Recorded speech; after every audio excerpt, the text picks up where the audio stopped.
Kasi ang tunay na diwa ng Kristyanismo ay pagiging mabuti sa hindi karapat-dapat.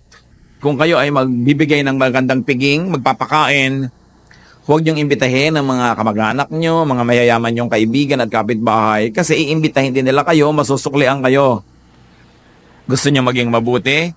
Maghanda kayo at pakainin ninyo ang mga kapuspalad, ang mga may sakit, ang mga kawawa.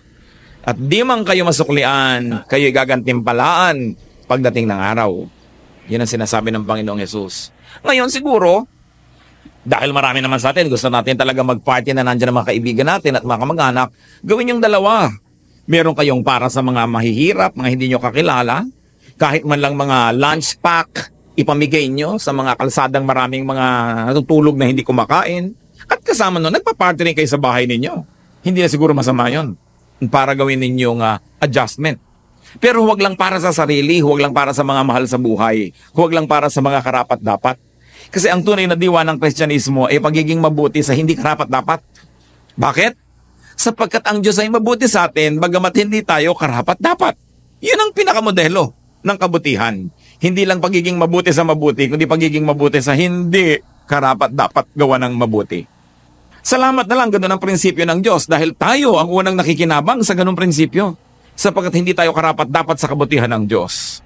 Hindi tayo karapat-dapat na imbitahan ng Panginoon na dumulog sa kanyang hapagkainan. Pero tayo iniimbita ang lahat at tayong lahat ay pinakakain. Kaya yan ang marapat nating ulitin sa ating kapwa. Kahit malang simpleng-simple, pamilya kayong kumain sa isang restaurant. Hindi naman siguro masama na umorder ka ng isang putahing masarap at pagkatapos ibigay mo doon sa waiter na nag-serve sa'yo, maiuwi niya sa kanyang pamilya. E di, nakapagpakain ka na rin ng hindi mo kaano-ano. At yun ang diwa ng Kristyanismo. Pwede kayong magtanong sa waiter, anong paborito ba dito na menu? Ano ba dito sa menu ang paborito mong pagkain? Anong paborito ng pamilya mo dito na maire-recommend mo sa amin? Di magre-recommend siya at bilin mo at ibalot mo para sa kanya. Ang tuwa na lang niya at ang tuwa sa'yo ng Diyos. Kaya sasabihin mo ng tract na pulyeto, repent, ibibigay mo ganyan, accept the Lord Jesus Christ, although that is not bad. Pero anong talab doon kung hindi mo naman ginagawa ng mabuti yung kapwa mo? Kung binigay mo yung isang balutan ng masarap na pansit at kasabay pa yon, baka basahin. Baka maniwala na meron kang